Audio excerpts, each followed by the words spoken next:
15% supported sending in more troops. By taking the policy you have, haven't you, Mr. Vice President, ignored the express will of the American people in the November election? Well, Chris, this president, and I don't think any president worth his salt, can afford to make decisions of this magnitude according to the polls. The polls change. Well, this was an election, sir. Polls change day by day, week by week.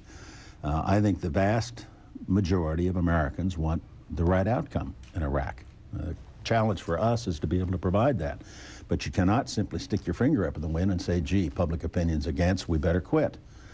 That is part and parcel of the underlying fundamental strategy that our adversaries believe afflicts the United States. They are convinced that the current debate in the Congress, that the election campaign last fall, all of that is evidence that they're right when they say the United States doesn't have the stomach for the fight in this long war against terror.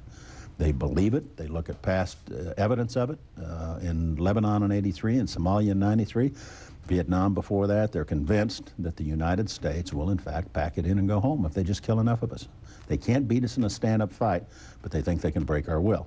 And if we have a president who looks at the polls and sees the polls going south and concludes, oh my goodness, we have to quit, all it'll do is validate the al-Qaeda view of the world. It's exactly the wrong thing to do. This president does not make policy based on public opinion polls. He should not.